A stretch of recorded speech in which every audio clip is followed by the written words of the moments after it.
Hello guys, welcome to the first ever solo edition of the Crunchy Take podcast. My name is James Kittipole, and I just got back from work and I am tired. So solo podcast today. Obviously, if you're watching on YouTube, you'll notice I have no guest with me. It's high time I try to do this anyways, because I think not even that. I naturally already talk to myself fairly frequently throughout the day, as I'm hoping I'm not alone in that. Talking to myself in my head about various topics, most of which don't really matter. But yeah, as maybe some of you can tell, we didn't have a podcast this past week. I was fairly busy. These past few weeks have been my first return to a full-time job that I've had in 7 months. I've been working part-time at various places here and there for the past 7 months. Coronavirus and other non-employment options have sort of reared their ugly head on me, but nevertheless, here I am. The video is probably looking pretty piss poor right now because my webcam isn't the greatest of quality. It was given to me by a very generous friend. And so that's what I have to work with for right now. Is it in the budget to get a better webcam? Probably. And to do video essays that I'm still working on, I'm using my phone camera, which, as a lot of my friends tell me, is a pretty good phone camera. So, I don't know if there's really updates on the podcast. I am trying to have on more women. I know that may sound weird, but I feel like this pod has been pretty male dominated as of recent, and everything from MMA to basketball, it's been pretty sports dominated. So it is a focus of mine to try to bring on some more variety, maybe not just in gender, but variety in terms of guests and the kind of background and vocation that they have. I have a few interesting people to come on. So yeah, stay tuned for that. And I guess that about does it for the announcements. Just got back home, a full-time job, one that requires me to be on my feet, as a lot of you probably relate to. And yeah, I'm just sitting here watching as I think Jaylen Brown just airballed. Jaylen Brown, he just airballed a 3-pointer. The Boston Celtics are up at this point 30-14. That's one thing to look forward to every single day coming home. It's been amazing, honestly, to come home to sports in the past 2 months. I guess for me, not so much so, in that the kind of wow factor of seeing sports despite coronavirus, kind of after the first UFC event during coronavirus, I think it was the one with Gaethje and Ferguson. After that event, I stopped kind of being wowed by the fact that we had an event going on and just kind of accepted that, this is how this is how the standard of sports is now. No fans, no, I don't know what else, but no fans, no, man, this is hard to do. This solo thing is hard to do when you don't have anybody to build off of. But I think the reason I'm thinking of a plural or more words to describe fans is because I think over the past 5 months, however long we've been in this coronavirus, which, by the way, hasn't been that long. I'm not going to sit here and say in the era of the pandemic that we're in, because how long of an era has it really been, honestly? Plague lasted for X amount of years. Exactly 100 years ago, we had the Spanish 1918 pandemic, which, statistically speaking, according to some of the stuff I've been reading, was a lot more potent. We didn't have the medicine, we didn't have the practices that we do have now. So, 2020, it's been a bad year for a lot of people, myself included. But to be honest, I'm not ready to call it an era yet. I'm not ready to give it more than it needs to be. Give the virus more power and more staying power in history than it needs to be. We've been through pandemics before, and we will get through this one. But going back to the area of sports, yeah, I guess the whole thrill of watching a sporting event during coronavirus and not having any fans and being able to hear maybe more action than you would normally has sort of died off ever since I saw UFC Gaethje Ferguson, which was an incredible card. Speaking of UFC, we got a few fights coming up. We got Michelle Watterson and Angela Hill this weekend. Probably no one probably knows about that outside the MMA circle, but it's something to watch. We got Paulo Costa and Israel Adesanya happening later this month, which I am so pumped for because the last fight that Adesanya fought was extremely underwhelming, and the last fight that Costa fought was extremely combative, was extremely Street Fighter-ish in nature. So that should be pretty fun to watch. I think it's the middleweight title that they're fighting for. Yeah, so that'll be a thing to react to. There's probably a pretty good looking card for that fight, which I plan to have Eric on, my usual correspondent, as far as MMA things go. But today I kind of wanted to get in. Man, it was 6 minutes. Man, 6 minutes introduction. But today I realized that I haven't ever really talked about the NBA since the Last Dance documentary. And that's probably due in part to I don't want to say not wanting to talk about the NBA, but the NBA, there's been a lot going on in traditional American sports at the moment. Let's get the obvious out of the way. So about 2 weeks ago, and it already seems like a long time ago, after the shooting, I don't know why I'm bringing this up again, but it's worth pointing out because it is history. This podcast is kind of the point of this podcast is to kind of examine things, and hey, if we have a little bit of time between the event and us, maybe it's time to start analyzing it closely. But no, today don't want to analyze it too deeply. The players decided to take a game off. Really, the media tries to portray it as a boycott, but it really isn't a true boycott in nature. And I took some flack for that on Facebook, but hear me out. What I was more upset about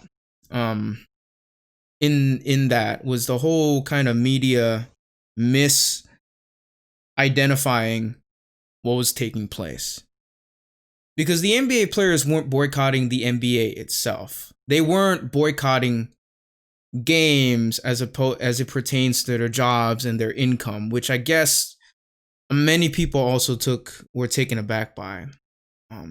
So in many ways, it wasn't a boycott, because the whole point of a boycott is to refuse a service or to refuse work at the price of something, right?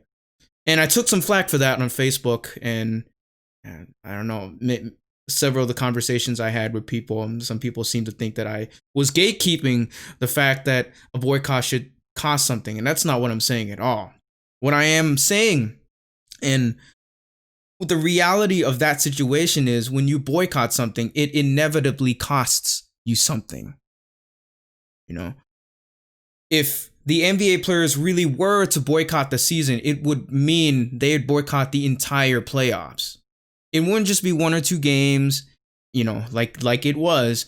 It wouldn't be that the NBA would come out and say, oh, these games are going to be rescheduled at a certain point. That's not boycotting at all. You have a league, and you have owners, and you have a front office that is standing with you in all of these different issues and all of these social justice outs that these players have, and the league is fully supportive of them. And so in what way is this a boycott? If anything, maybe to the general public, it's a symbolic boycott of, viewership. Maybe it's a symbolic boycott of traditional American sports being coveted and being treasured by the public. Yeah, you're sacrificing that. And sure, maybe you did for 1 or 2 games. But ultimately, we know now 2 weeks later they decided to play again. But I was at the point 2 weeks ago where I would not have been surprised if these players had decided to stop playing entirely. And the reason was not because I was upset that they were doing so. I mean, they're at full liberty to do whatever they want, right? It's within their prerogative to exercise their full American rights to either play or not to play. But what kept me from believing that completely was just the fact that this is a platform, this NBA platform that you have, is ultimately because you are among 400 of the best basketball players in the world. And with the NBA playoffs at stake, you are among an even more elite category of said category. And when it comes to spreading a message or having something to work towards, I feel like that's something that's really valuable and isn't something that should be thrown away easily, even though acts of violence are occurring. See, this is the thing I was kind of caught up about was, so these guys are reacting this way to this, and maybe probably rightfully so. It was an ugly situation. The DOJ filed a civil rights law investigation into that case, so it is being worked on.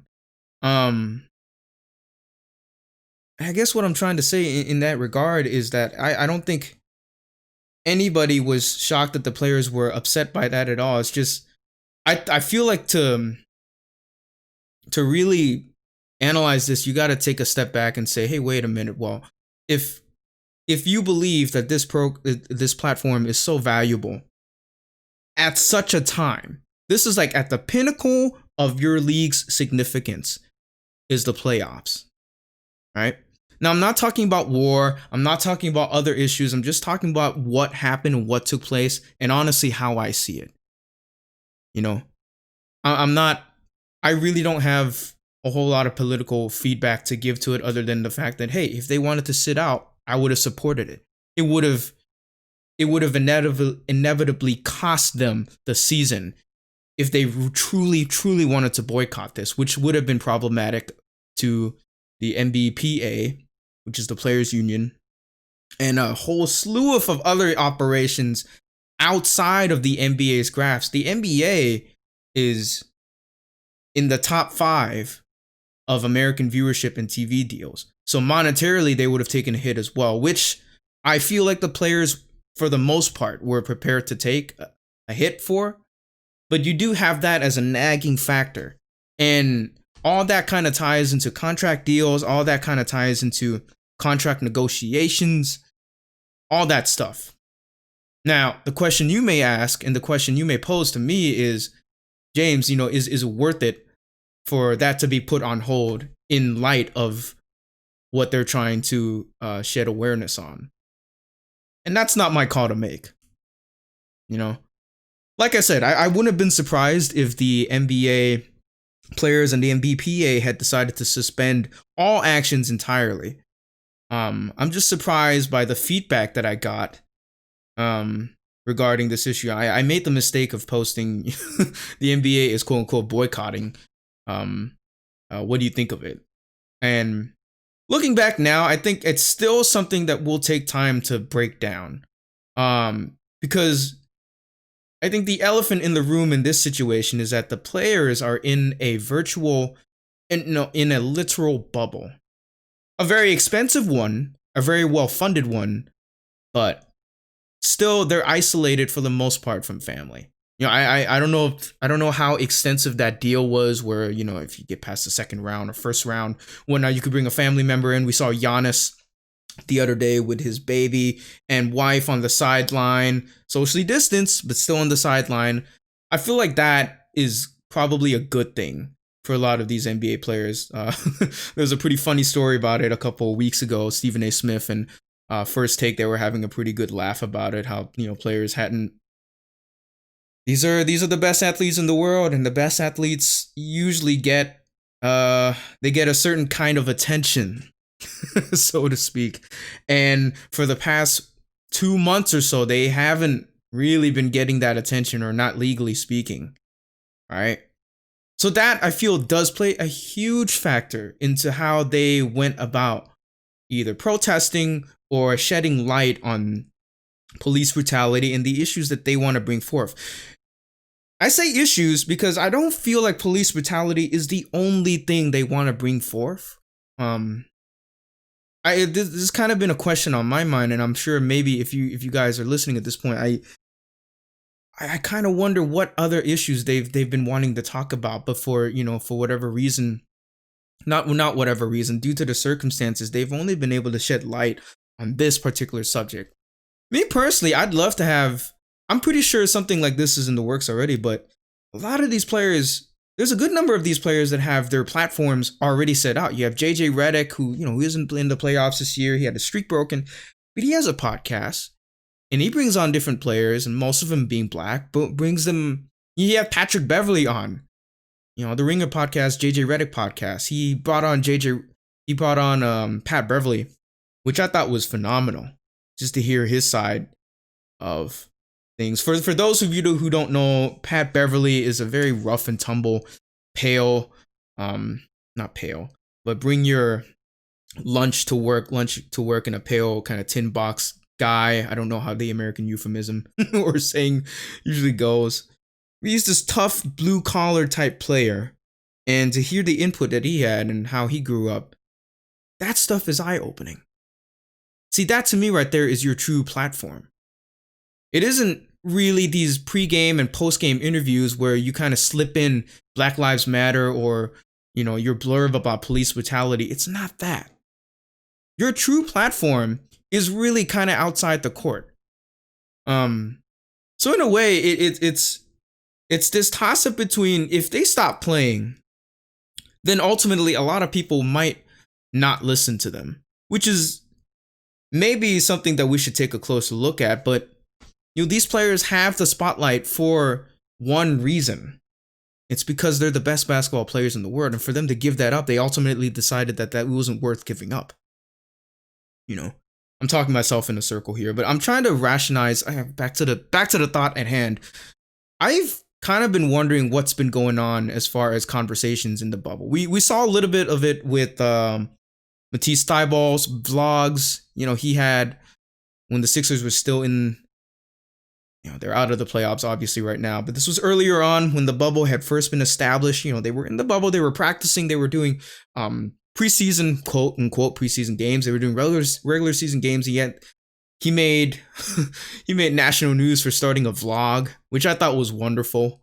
An NBA player, giving us the inside look, a real inside look. You have all these documentaries and all these ESPN, Fox, or other outlets, media outlets, third-party outlets doing inside access, when you can have a player like a Matisse Thybulle, like a JaVale McGee, showing us the ins and outs of the NBA life, which by all accounts is pretty demanding on the ball. I'd imagine it to be pretty physically demanding.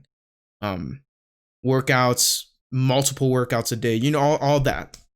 But going back to what was special about those vlogs in particular, there was one episode that I saw him having a conversation with several of his teammates about the issues that they were bringing to light. So in a sense, I think it's unfair to say that these players are only doing it for a publicity stunt. I think that is an aspect, but conversations are definitely happening in this bubble. It's because, think about it. For the first time, these players don't have to get on a plane to go to their games.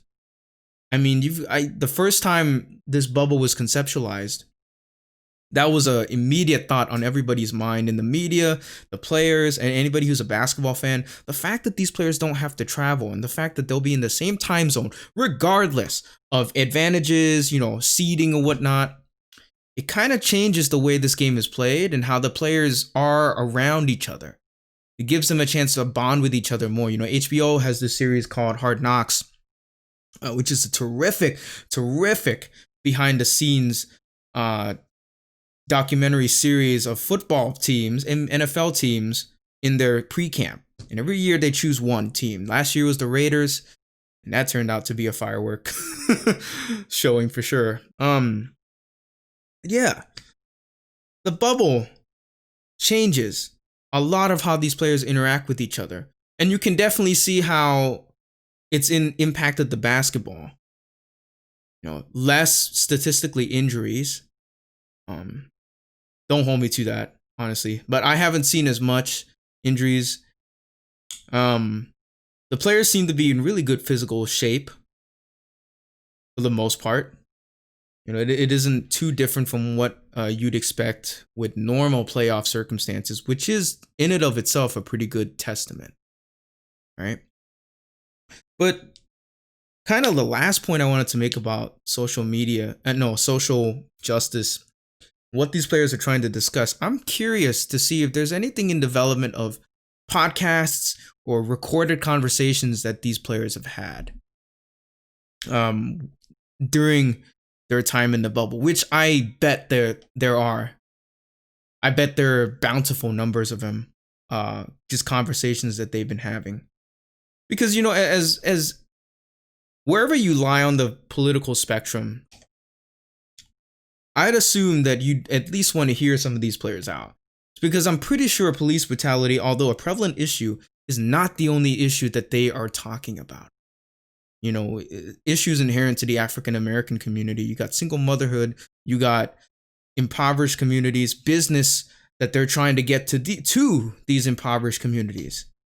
So without putting words in their mouth, I'm curious to see what is still down the pike for us as far as content that has yet to be released from this bubble. Documentaries, inside conversations, and I guess final point on that, the whole, similar to how The Last Dance made us think and feel about these players, and then taking a step back, what these players were saying about society.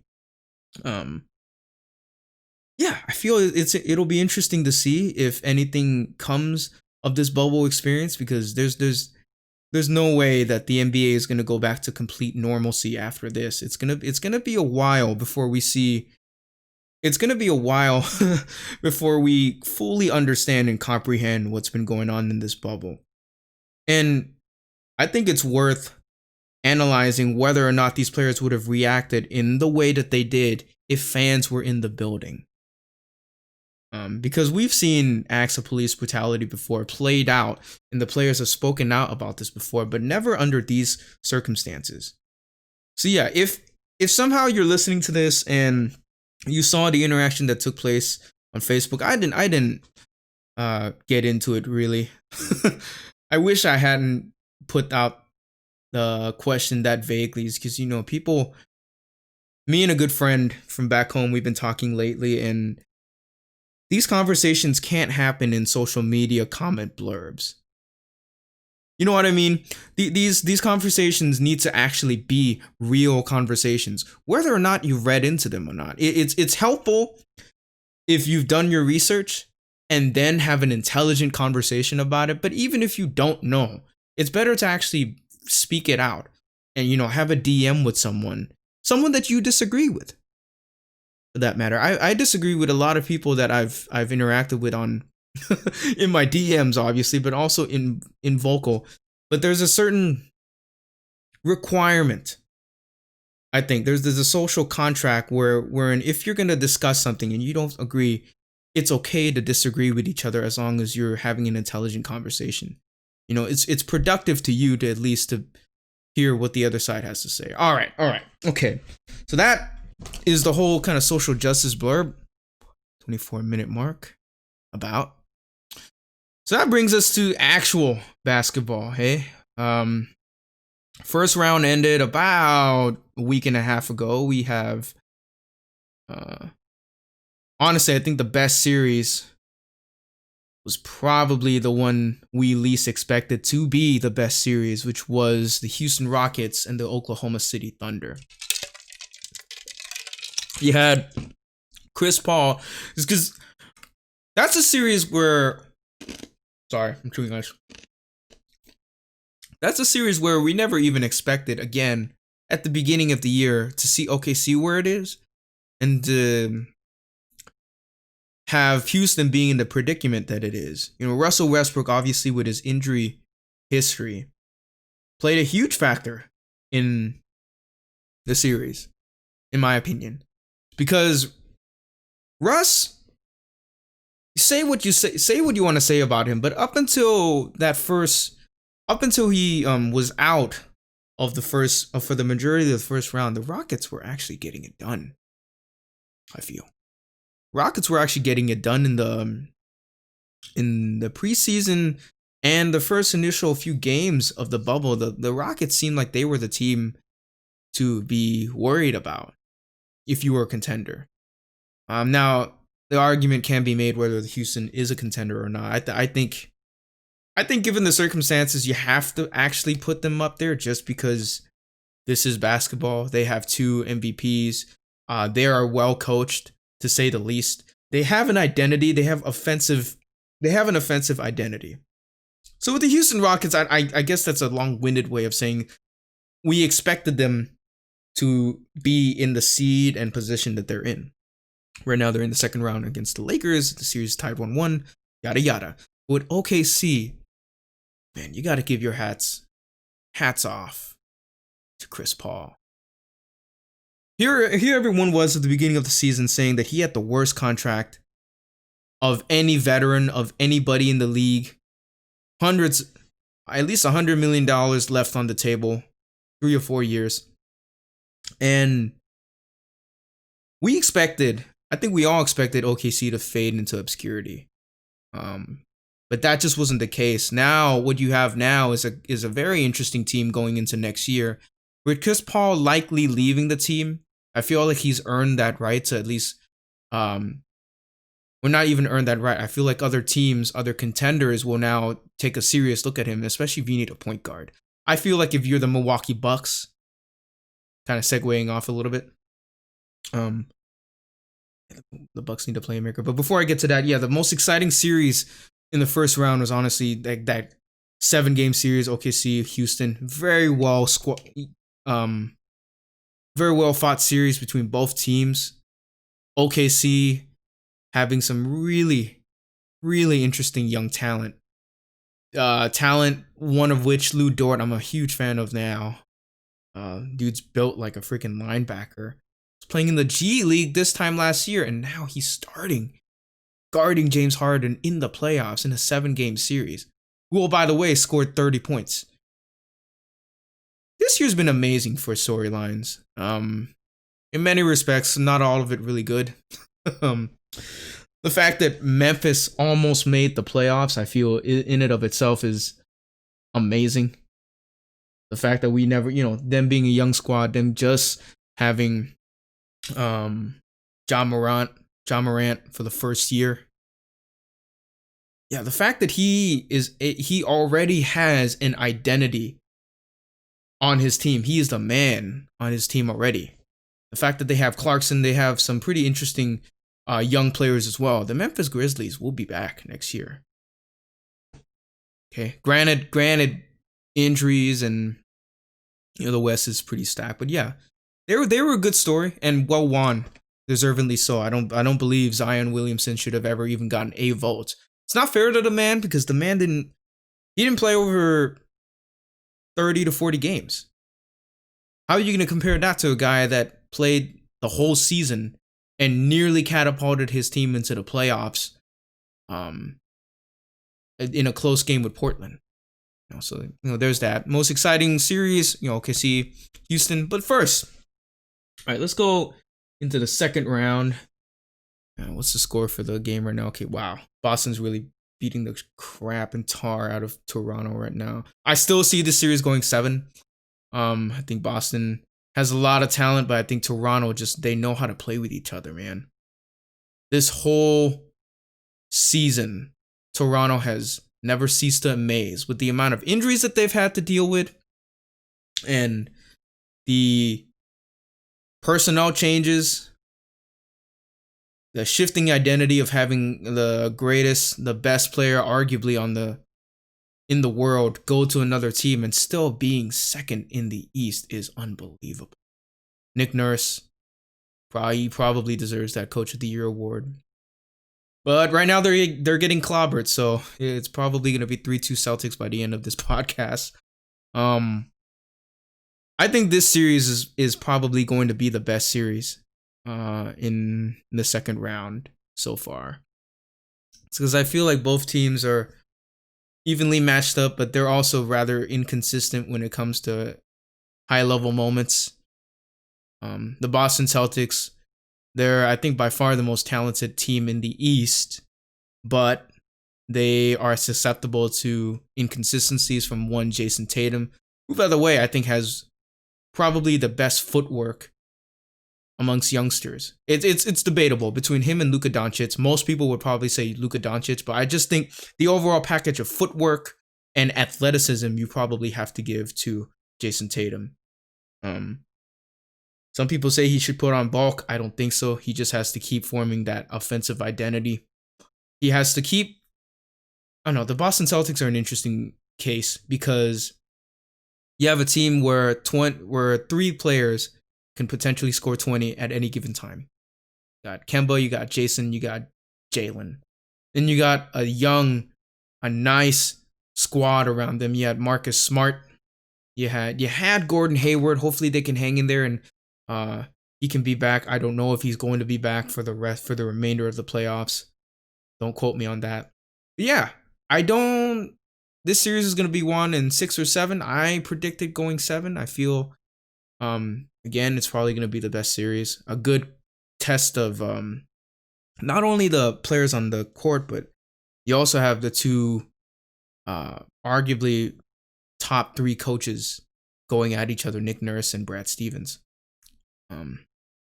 So yeah, there's that. All right, let's get into more of the meat and bones of the basketball conversation. I don't think anybody really knew what to expect with Milwaukee. And it's kind of sad to see where they are now. Them being down 3-1. They were 3-0 yesterday. Middleton with a huge game yesterday catapulted them into a 3-1 deficit. With Giannis being out for the rest of the game due to an ankle injury. The one thing that keeps popping, the 2 things that keep circulating in my mind whenever I see the Milwaukee Bucks play. We'll get to the Heat in a minute. But the Milwaukee Bucks are in desperate need of a playmaker, of an elite level playmaker that will get the ball to either Giannis, Middleton, you name it. They need a playmaker that can a floor general to spread out the floor. Not only spread out the floor, but a flow. Oh man, that sentence didn't make sense at all. But I feel like you know what I mean. The Milwaukee Bucks, in minutes that matter most, and the reason I say that they need a playmaker, they really need to go for a playmaker in this offseason. I don't know. Probably trade away or find a way to deal Eric Bledsoe. It's because he's not a playmaker in the slightest. They need a playmaker because in the closing minutes of these games, you have the most dominant big man, Shaq reincarnated, Giannis Antetokounmpo, and they cannot find him in these closing minutes, in crunch time, and most importantly, they have no idea how to give Giannis the ball in the post when it really matters. This whole year, you can go ahead and look for yourself. Go online and type up Giannis Antetokounmpo moves. Signature moves. This year, whatever year. And you'll mostly only see him slashing to the basket. Wide open dunks, cuts in the lane, wide open passageways to the basket, slashing, euro stepping, which I'm not taking away from him. Okay? We're talking about a guy who is 6'11". He's a center. He's one of the weirdest centers to ever play the game. And I have not seen this guy do a proper post-up, or I haven't really seen him do it in crunch time, where he plants his butt down in the paint, demands the ball, and has 1 or 2 easy go-to post moves. I haven't seen it. And this is a problem if for the Milwaukee Bucks. I feel like the Milwaukee Bucks have to reinvest into Giannis's post play. Because here's the deal. On paper, outside of the Philadelphia 76ers, they're the tallest team in the league. You got the Lopez brothers. You got Ersan Ilyasova, who's not really a factor anymore, but he's still there. You have Giannis. Giannis, in many people's eyes before these last 2 weeks, was the league MVP. Catapulted his team into the highest record in the league, and did so not really having a post-up game. Yeah, I'm going to say it. Giannis doesn't really have a post-up game. Find me the proof. I've tried to look online for Giannis post-up moves. But all it's been slash, cut. Where, in a situation where the offense is running, he'll lollygag around the 3-point line or a little bit inside the 3-point line and kind of either back his opponents down way too far out and not really go anywhere. I've seen the Bucks offense in these past 2 weeks in the playoffs, and mostly due to the Heat. And this is the thing with Anthony Davis too, but we'll get to Davis in a minute. He's kind of remedied that. In Giannis's case, I've seen him just circling around the perimeter or circling around the 3-point area and not demanding the ball at least within 2 or 3 feet of the key. Whoever he's matched up with, regardless of the Miami Heat quote-unquote wall that they have for him, this is Giannis Antetokounmpo we're talking about, ladies and gentlemen. Giannis, the Greek freak Antetokounmpo. And you mean to tell me that the potential back-to-back MVP and Defensive Player of the Year, not many players have done that. And the fact that he's done that without a reliable post-play presence is already incredible. But the Bucks will not advance beyond what we already see of them if A, they don't get a playmaker in place of Bledsoe or anybody that can spread out the floor better, be a better floor general. That partially falls on Budenholzer as well. If they don't establish their offensive identity even more going into the next year, assuming Giannis stays, the Bucks are in big trouble. And the other thing is, Giannis has to really take a look at himself in the mirror and say, am I the best big man in this league or not? Shaq was quoted a couple of months ago, not even a couple of months ago, sometime last year, within the past 2 years, he's quite literally called Giannis 0.2 version of himself, Superman. He's given him that title. And you've seen Shaq and Charles Barkley be extremely harsh on Joel Embiid. I have not seen that harshness at all bestowed upon Giannis Antetokounmpo. Now, he is injured right now. My thoughts do go out to him. I don't like to see players injured at all, as spineless as Giannis isn't spineless. Okay, disclaimer. But as notorious as a player can be, Patrick Beverley, anybody, I hate to see anybody in the state of injury. And it boils my blood anytime I see comments online praising the fact that these guys are injured. That's not cool. But going back to Giannis, if I'm Giannis, I'm looking at myself this year, this offseason. I might even be calling Kareem Abdul-Jabbar, who used to be a Milwaukee Buck. If Giannis can start to develop 1 to 2 go-to post moves. Sorry, my mic is running into the chair. But yeah, if he can develop 1 or 2 reliable post moves that he can then use in crunch time when a team needs him most, man, that team is an easy vie-in into the finals for the next 3 to 5 years. If he can develop that. Now, the overwhelming implications of this series, them being down 3-1, is Giannis going to stay? And the whispers of him leaving are getting louder. And the murmurs of him coming to the Warriors are also getting louder, the Golden State Warriors. And to me, as a Golden State Warriors fan, that makes me laugh. It would make me laugh so hard if this guy decided to come to the Warriors. I just think it'd be anarchy again. But in all seriousness, do I see it happening?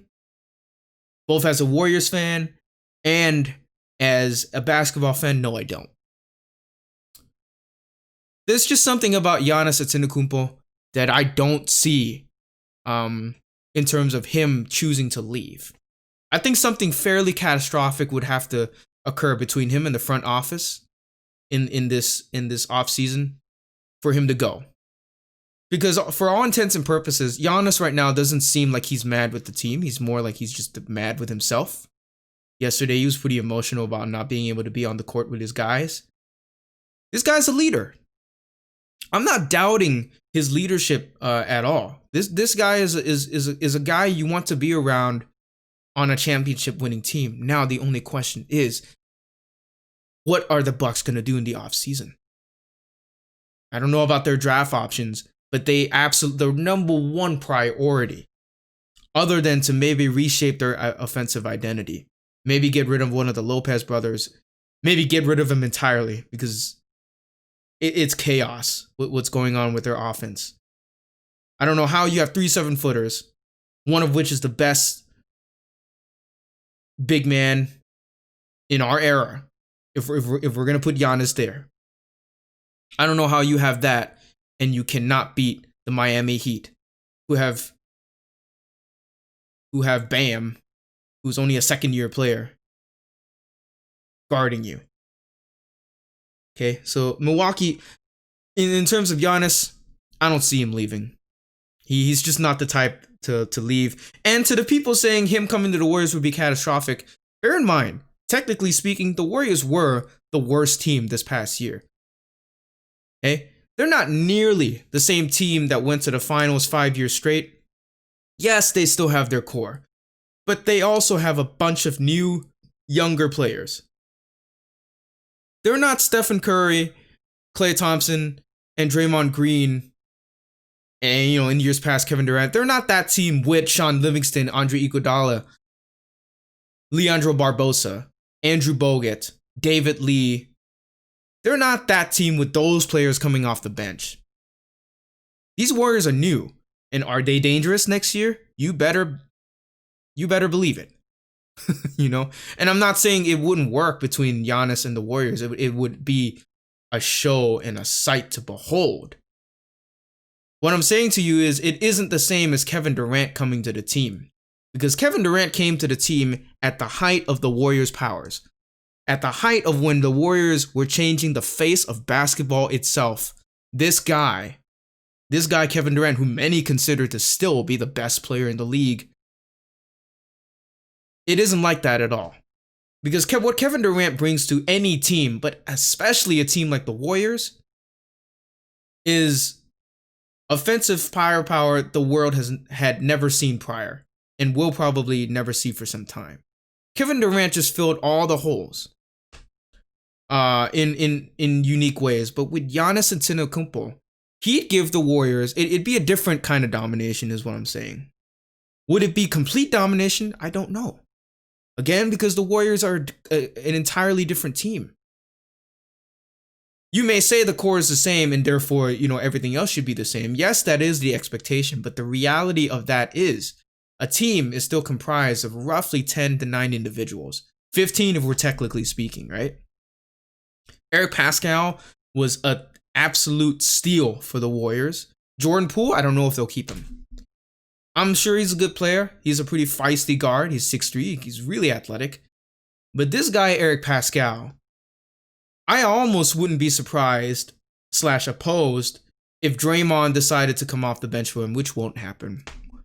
It's likely that the Warriors will take their number 2 draft pick, Eric Pascal, maybe even Andrew Wiggins, and package them off for a marquee big, which Giannis would be. But they're not trading for Giannis. There's no way that's going to happen. All I'm saying is Giannis to the Warriors would give the Warriors what they've never really had in their point in their era of domination, which is a marquee superstar, elite level big. You might say DeMarcus Cousins, but look how that turned out. You know, actually, that's not fair. It's not really fair to say that's how we knew it was going to turn out, but injuries, he came in on an injury. He had another injury throughout the season. He had another injury in the playoffs, injury prone. And Giannis isn't that. So that's all I have to say about Giannis moving. It's possible he could move. I don't see that team being the Warriors. So there's really no need to start worrying about if the NBA is going to go back to being non-parity again, because even so, the face of the league is changing. You have all these young teams getting tougher. You still have the Los Angeles Lakers. You still have the Los Angeles Clippers. You also have the Miami Heat. Now we go to the Heat. The Heat look incredible. It's a testament really to Eric Spoelstra and the staff and their staff that he's been able to take these players. One, they've drafted so well. Kendrick Nunn, Duncan Robinson. Love the name, by the way. I don't know how that guy is in a San Antonio Spur. Kendrick Nunn, Tyler Hero, Duncan Robinson. Solid draft picks. We didn't really know about Duncan Robinson, but we kind of knew about Tyler Hero. We didn't really know about Kendrick Nunn either. And look how that turned out. Look what that team has done. There's an argument now that they are favorites to go to the NBA Finals, regardless of what happens in the Boston-Toronto series. It's because they have something that both of these teams, more so Boston and not Toronto. Toronto's a fairly tough team. They're tough-minded. But spearheaded by Jimmy Butler, what the Miami Heat have now that they didn't have in years past since LeBron James's departure is this aura of toughness that they seem to have lingering around them at any given game. It's amazing to behold. Bam Adebayo, terrific. I don't know how this year has maybe been... This year for Bam Adebayo has kind of been what Jason Tatum's first year was. Incredible, somewhat unexpected. Even though there was high potential for Bam Adebayo coming into the league in the first place. Because with these athletic bigs that come out from these big schools, I believe he went to Kentucky. Don't quote me on that. But yeah, these athletic bigs that are one and dones in college, there's a lot of question marks around them. You're seeing it right now with James Wiseman, who barely played, right? The Miami Heat have carved an incredibly tough offensive, defensive identity. And it's because of that toughness, and it's because of the way they execute. Against the Indiana Pacers, we thought it was going to be a better series. Now, granted, the Pacers didn't have Sabonis, which I feel would have helped them at least not get swept. Nate McMillan's roster choices and rotation choices were, to the opinion of many Pacer fans, horrible. He had, at one point, the Pacers had 0 playmakers in a significant chunk of third quarters. You can't have that against the Miami Heat. What the Miami Heat have this year that they haven't had in years past, in the years since James's departure, is not only, again, a defensive and offensive toughness, but this sort of will to execute down the stretch. There are these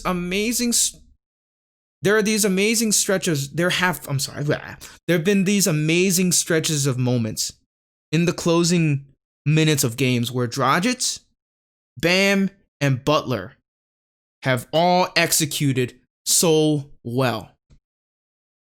This is a championship level team now. Now, thoughts on Jimmy Butler? Who knows? It still remains to be seen whether he can produce at that level. But I don't think there's any argument about it. This is the best team that's ever been assembled around him, around Jimmy Butler. I think I'm so excited for Miami Heat fans after years of, you know, the kind of high of having a world talent, a generational defining talent depart from you, and to still retain Eric Spoelstra, who is an amazing coach, to still have them be what they are and excel and exceed expectations to the point where they are likely to be in NBA Finals come September 30th. That's amazing. Their team is tough. Bam, Dragic, Butler, Kelly Olynyk, who's a dirty player. Who's a dirty, gritty player. There's not a lot of nice words I want to say about him. There's that one playoff series where you guys might remember where he broke Kevin Love's arm, which prevented Kevin Love from being in the NBA Finals in that first finals appearance against the Golden State Warriors. So, yeah, the Miami Heat. Did I expect this level of domination against the Milwaukee Bucks? No. Quite honestly, I think we were all expecting a 7-game series. But there was just something about the way Miami was executing in each game against the Pacers whenever the Pacers made a run. And now we're seeing it come to full fruition against the Milwaukee Bucks. So yeah, I think they're honestly, at this moment in time, they're my favorite to come out of the East on top of either Boston or Toronto, just because of how tough they are and how they execute and the way they're coached. When you have a team, you know, the Miami Heat in terms of overall championship contender, right? They're not who you think of right now. You're honestly thinking of the Lakers or the Clippers, right? But I think has to be something to be said about how well a team executes. They kind of remind me of the Spurs, but maybe not as well passing, but definitely as well executing as them right now. That may be too high praise. We'll see. That remains to be seen. All right. So that moves us to the last two. With the Clippers and the Denver Nuggets. I think the Denver Nuggets have been tested lately. You know, they've had the recent addition of Michael Porter Jr., who is a complete draft steal. We can see the fruits of their labor now with him. The reason he wasn't drafted, if many people don't remember, was because of that back injury that he had.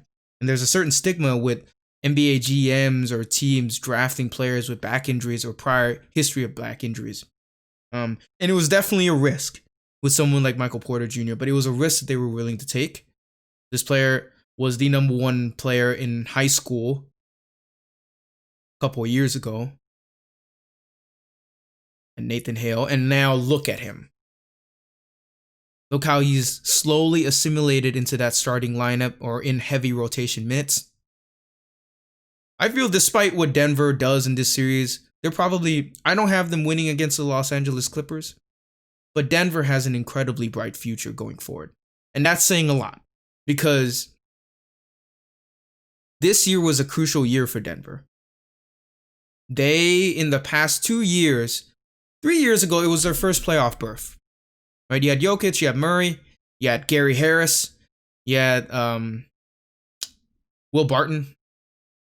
These players kind of catapulting them into the playoffs. They were finally in the playoff picture after years of obscurity since, I think their last playoff appearance, sans Jokic and Murray, was against the Warriors in 2013. And that year, I fully expected them to clobber the Warriors. There was no way that team should have lost to a young Golden State Warriors team the way, I guess Steph played his heart out. But anyways, Denver under the leadership of Mike Malone is something to behold. The way they played this last game 2 against the Clippers, if they keep playing like that, yeah, I don't want to put words, I don't want to say that they're going to beat the Clippers, but that's amazing for them going forward if they can do so. It's because you have Jokic, who knows who he's about. You have Jamal Murray playing out of his freaking mind, man. How are you going to have the first... Between Denver and Utah, that was the first series where players scored 50 plus in more than 3 games or some whatever stat. And the last pair to do so was John Havlicek and Jerry West. I think that was the stat. Yeah. Not even Michael Jordan. Not even a LeBron James or Kevin Durant. The battle was between Donovan Spider Mitchell and Jamal Murray. Incredible. Incredible young squad. And I predict that this series will probably go either 5 or 6. It probably won't go 7, although I wouldn't be opposed to yet another game 7 in the playoffs. With the Clippers, there's really not much to say. You know who they're about. The only question is, A, can they execute down the stretch? And B, what is Paul George's status? Because every player will bring something to the table. Every player has already been known to bring X or Y to the table. You got Lou Williams, Trez, who was the 6th man of the year, which is incredible, by the way. Kawhi, you already know what he's about. Doc Rivers, mastermind. You already know what the Clippers are about. The only X factors with the Clippers are A, are they going to stay healthy? B, what is on Paul George's mind? Will he be the tipping factor in a lot of these games? And that remains to be seen with the Los Angeles Clippers. Do I have them winning the whole thing? Yeah, probably. Objectively speaking, you've got to give it to the Clippers just because on paper, at least, they have every weapon at their disposal and they have the toughness and execution to make it happen. But let's now go to the Los Angeles Lakers and Houston Rockets, the final matchup of the second round. Yeah, I've talked myself in a circle. This solo radio thing is kind of tough, having nobody to build off of. But hey, if you listened up to this point, thank you. Hope you've been following along with the NBA playoffs as well. And yeah, the Los Angeles Lakers and the Houston Rockets. That was an interesting first game, wasn't it? Complete blowout, wherein the Lakers look like they don't have their offensive identity. In the very next game, it looked exactly like it did against the Blazers. At points, the Lakers kind of blew a lead, a big lead late into the third and early fourth. But here's my thing with the Lakers. We'll talk. I'll hit on Houston first. The Houston Rockets took a gamble this year when they traded away Clint Capella. And right now, all chips are in. All the bets are in. They're betting double or nothing right now. With James Harden, Russell Westbrook, PJ Tucker at the 5 or 4, whatever the heck he's at. Robert Covington, Daniel House Jr. So far, it's worked. So far, they've now in the series against OKC, I thought they escaped rather than won. I'm not gonna take a credit away from James Harden's block because what else do you have to say? It was an incredible block. That is who an MVP is. He makes a game-winning play even though he's not been best. He's not been the best in the game. So props to him. It was a good play.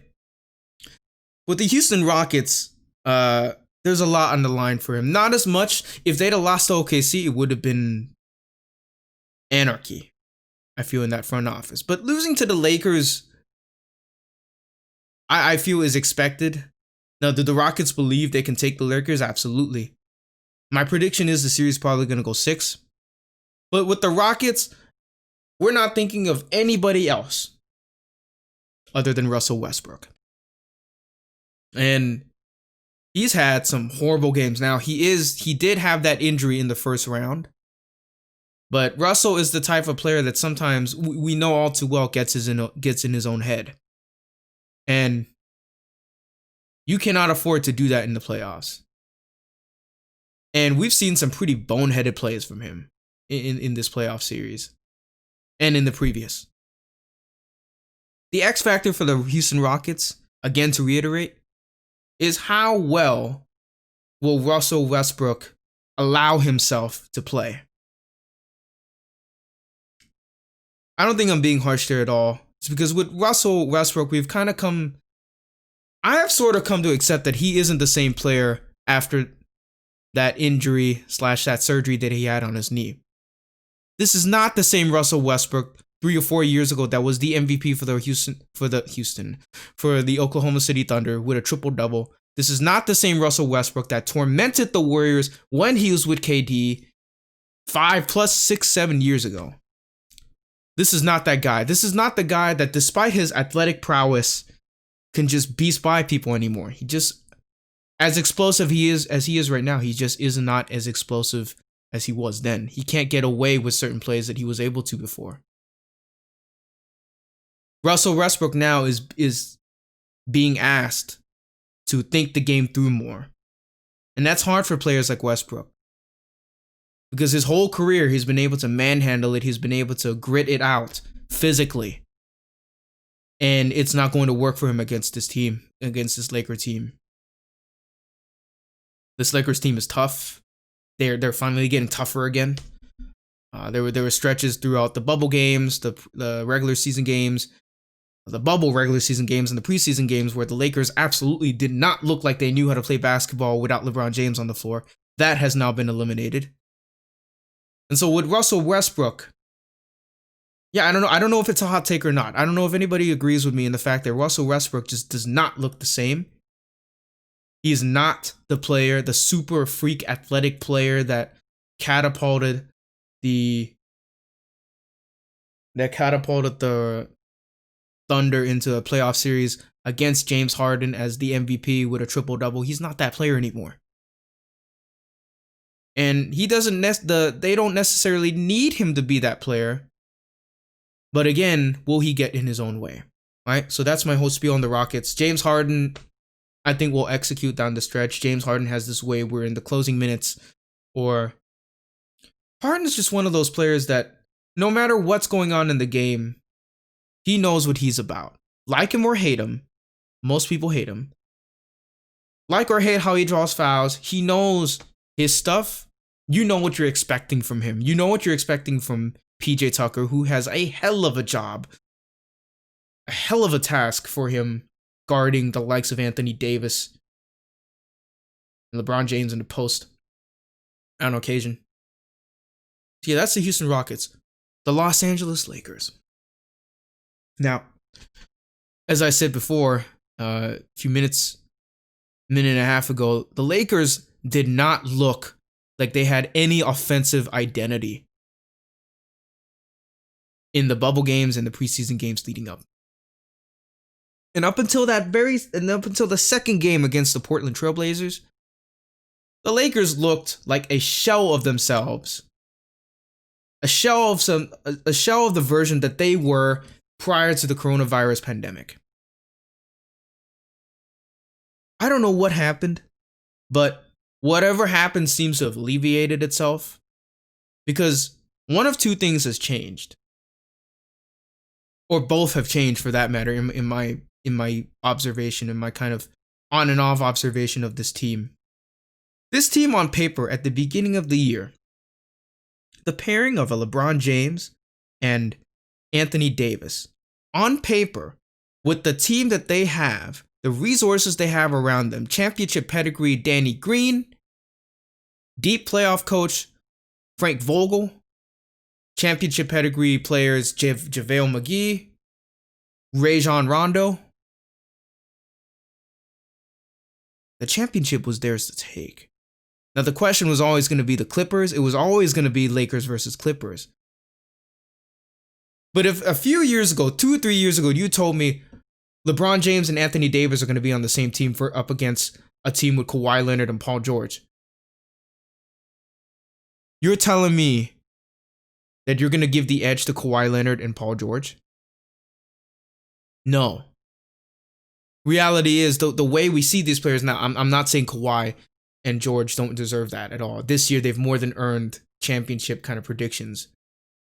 I'm not taking them away from that. I'm just trying to paint for you the picture, the optics of LeBron James and Anthony Davis playing together. If you'd have told me that 5 years ago,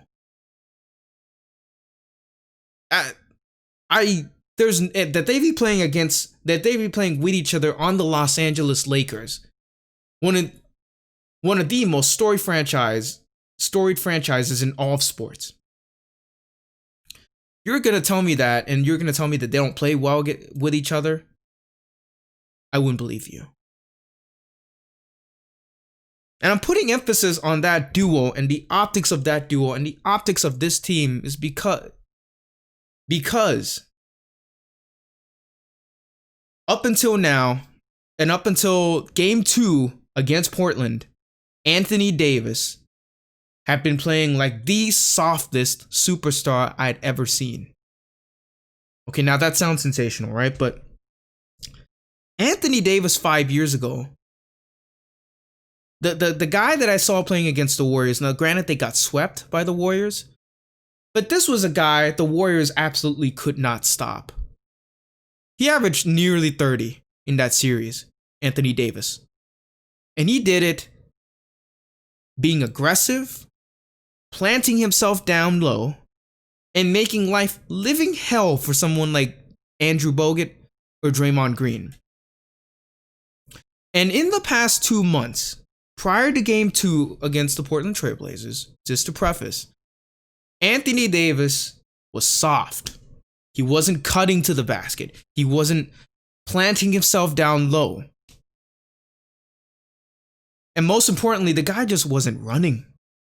You go look back at those games, the games that they've lost in the preseason, in the regular season. Now, you can tell me it doesn't matter now, but there was much doubt with the Lakers about 2 months ago.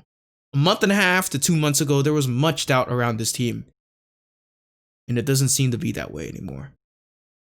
And the things that have changed, in my opinion, are 2 things.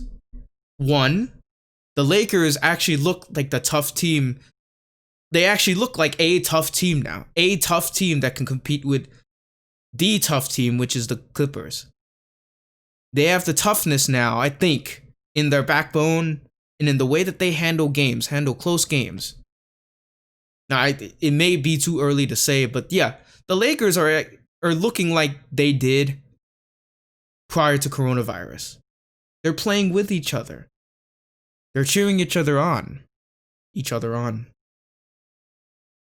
And they seem to know what they're doing on the floor without LeBron James when he's taking a rest. You already know what you're getting with LeBron James. Now, my take on LeBron James is this is not the same LeBron. Obviously, he's 35 now, for Pete's sake. But this is not the same LeBron James that led the Cleveland Cavaliers over the Warriors in a 3-1 deficit. This is not that guy. His head doesn't quite go over the rim, jokingly enough. As absurd as that is to say, he is slightly declining in speed a little bit. Okay, the guy's 35. But that being said, he's still LeBron James. Okay? This is still a top 5 MVP caliber player, and in my opinion, the MVP of the league, to lead his team to the top of the West in a stacked West. Say what you want about him. Say what you want about how unclutch he is, which he isn't. The guy brings it all to the table. You know, for the most part, what you're getting with LeBron James.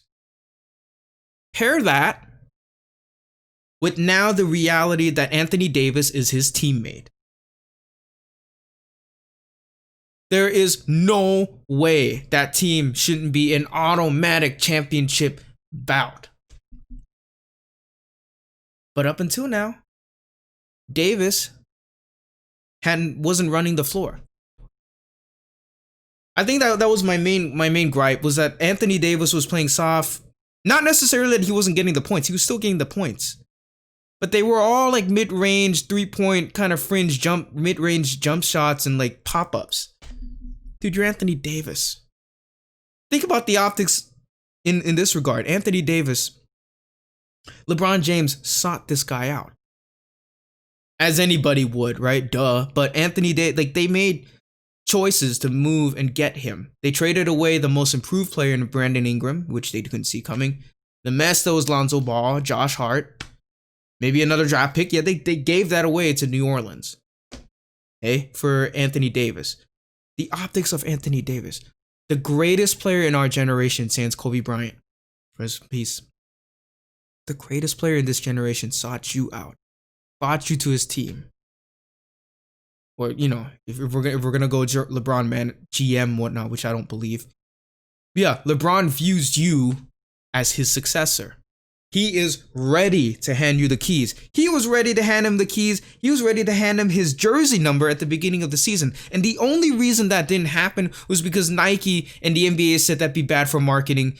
We can't do it this year. LeBron James was going to give his 23 to Anthony Davis. Ready to hand you the keys of the kingdom. You're now going to be potentially the best player in the league under me, under my tutelage. And they'd been playing pitiful basketball up until this point. The optics are that big for Anthony Davis. You're on the Lakers. You're on probably the most recognized team in the NBA outside of the Boston Celtics. And even more so in LA because you're in LA. It's Hollywood. This team is Hollywood. Whereas the Clippers, they are tough LA. They kind of, I think, represent more hood, if we're being honest. Right? So the Lakers are Hollywood, and they have the most Hollywood story ever. You have Anthony Davis, a top 5 player, a player that 5 years ago people were really considering to be a truly scary, scary player. And you're telling me now that they're on the same team with each other. It's not a dead giveaway. It's not a dead on obvious choice that they're going to be a championship team. That's nuts. It shouldn't be the case. On paper, it's theirs to win. It's theirs to lose. If the two of them gel, what on earth are the Clippers going to do to Anthony Davis? What are they going to do? Well, stick Kawhi on him? Stick Paul George on him? You see what I mean? I'm not saying it wouldn't be a battle. And objectively speaking right now, you have to give it to the Clippers. I'm just saying the optics of the Los Angeles Lakers. These are the Lakers. I'm not going to go there and say, in the year that Kobe Bryant passed away, that they have to win it. I'm not going to throw that into the optics at all. It's an unfortunate tragedy, but that's not part of the narrative at all. It'd be nice. But I feel that we're in danger of doing something we shouldn't there with Kobe Bryant's death. But yeah. So yeah, those are my optics. Whenever looking at a handful of teams, you got the Golden State Warriors within the past 5 years, the Clippers this past year, Rockets. No, not the Rockets. The Milwaukee Bucks, the Boston Celtics, Toronto Raptors to a certain extent, and the Los Angeles Lakers. Okay. These are just thoughts that I've been thinking about for some time. We're at an hour and 12 minutes now. That about wraps up this podcast about the NBA in particular. This was fun. This was fun to kind of embody what I've been seeing and kind of speak out what I've been thinking about several teams. I think it's hilarious that the Warriors got the number 2 draft pick. I would have been fine. It would have been completely normal in my head if they'd have gotten a top 20, let alone a top 10, let alone a top 5 pick. I think the optics of them getting, I say optics a lot because a lot of the NBA is optics. We predicate a lot of our predictions based on optics. But yeah, I think it's hilarious that the Warriors got the second pick. My judgment right now is I don't think they're going to use it. I think they'll package it for some kind of marquee big or whoever they deem. And my personal prediction is that I don't think the Timberwolves are going to let LaMelo Ball drop. But it'd be kind of dumb for them to let him go. It's because it's unlikely that the Warriors will draft him, which means Charlotte will have a chance at LaMelo Ball. I don't know what's gonna happen. If the Warriors end up drafting, they should probably draft James Wiseman. We may come and revisit that within a year and say, oh yes, that was completely obvious, or no, it was a bad pick entirely. There's no way to tell right now. That's why the draft is so ambiguous for many teams. It's nearly impossible to draft well. Obi Toppin, Anthony Edwards. It remains to be seen. We meaning me, I'll revisit the NBA draft when it comes time. Once I have a little more data, and once we know, because I feel like the dominoes are gonna fall right before the draft begins. You know, right before draft night, the Warriors will have either traded away or the optics will be so strong that we'll probably know for sure who they're gonna pick. Because there's not a whole lot of, they might go for that European guy. We don't know, but yeah, that's been the NBA playoffs Crunchy Take podcast for this time. My first solo podcast. If you've been listening, I really, really appreciate it. This is my first kind of go around and making solo. I like this. I think I'll be doing a little more of this. It's not the same, obviously, as a video essay breakdown or, a conversation with someone else. It literally is just my voice. So anybody who's been listening probably has me in the background and, doing laundry or whatnot. But I would like to take the opportunity and say thank you for listening. There might be another podcast this week, talking about who knows what. I have certain family member of mine that is wanting to talk about the food industry and his experience with it. But yeah, that's been the Crunchy Take podcast, ladies and gentlemen. My name is James Kittiful. Thank you for listening and see you next time.